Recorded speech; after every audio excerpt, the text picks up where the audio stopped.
압수수색 현장에서 발견된 돈다발. 그런데 그 돈을 둘러싸고 있던 띠지, 흔히 관본권이라고 불리는 중요한 증거물이 사라졌습니다. 검찰이 관리하던 증거물인데 어느 순간 잃어버렸다는 겁니다. 2022년 12월 건진법사로 알려진 전성배 씨의 자택을 수사하던 검찰은 약 1억 6,500만 원의 현금을 발견했습니다. 그중 5천만 원은 한국은행에서 밀봉한 상태로 보관되던 돈다발이었습니다. 이 밀봉 띠지에는 단순히 돈을 묶는 종이 이상의 의미가 있습니다. 관본권에는 언제, 어떤 은행에서, 어떤 장비를 통해 어떤 담당자가 검수했는지가 기록되어 있습니다. 즉, 돈의 출처를 추적할 수 있는 핵심 단서이자 사건의 성격을 규정할 수 있는 결정적 증거였습니다. 하지만 충격적인 사실은 이 관본권이 검찰의 손에서 사라졌다는 점입니다.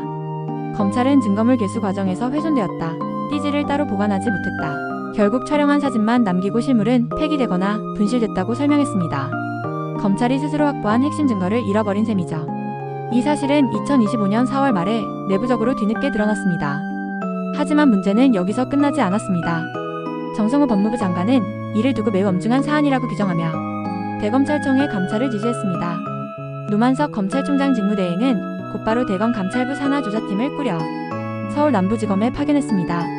결국 당시 압수수색에 참여했던 수사관 2명이 입건됐고 이들의 자택과 사무실까지 압수수색이 진행되었습니다. 사건의 파장은 점점 커져가고 있습니다. 그렇다면 여기서 질문이 생깁니다. 첫째, 이게 정말 단순한 실수였을까? 수사관 개인의 과실일 수도 있습니다. 하지만 띠지는 종이 한 장이 아니라 사건의 성격을 완전히 바꿀 수 있는 핵심 단서였습니다. 그걸 단순히 실수로 버리거나 잃어버렸다는 설명을 과연 국민이 납득할 수 있을까요? 둘째, 증거 인멸의 가능성은 없을까? 누군가 의도적으로 띠지를 없애야만 했던 이유가 있다면 그건 곧 검찰 내부에서 사건의 진실을 은폐하려 했다는 의혹으로 이어질 수밖에 없습니다. 셋째, 왜 보고가 지연됐을까? 사건은 2022년 말에 있었는데 띠지 분실이 공식적으로 확인된 건 무려 2년 뒤인 2025년 4월 말입니다. 그 사이에 누가 어떤 과정을 거쳐 이 문제를 묻어두려 했는가? 이 역시 밝혀져야 할 부분입니다. 정치권에서는 이미 강하게 반발하고 있습니다. 검찰이 단순히 실수를 했다고 보기 어렵다. 당시 지휘 라인까지 수사해야 한다는 목소리가 나오고 있습니다. 과거 김학의 사건, 장자연 사건에서도 핵심 증거가 사라졌던 전례가 떠오른다는 지적도 이어지고 있습니다.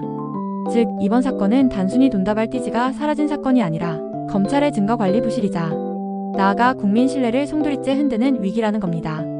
검찰은 스스로 법을 집행하는 기관입니다. 하지만 법을 지켜야 할 검찰이 오히려 증거를 잃어버리고 또 그 과정을 제대로 설명하지 못한다면 국민들은 무엇을 믿을 수 있을까요? 사라진 띠지는 결국 단순한 종이 한 장이 아니었습니다.